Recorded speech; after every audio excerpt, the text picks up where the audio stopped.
Bueno, bideo honetan ikusiko dugu nola sartu gure blogean, beste horri batean edo beste blog batean ikusitako zerbait interesgarria.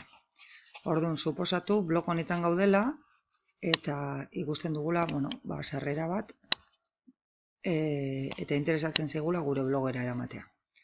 Orduan, hemen sarreraren bukaeran, hemen azpian ditugu partekatzeko aukerak.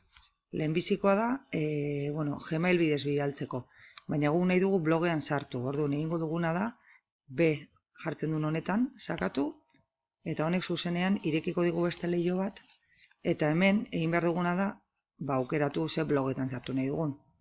Hemen klik egiten badugu, aterako zaizkigu, guk ditugun blogen zerrendak.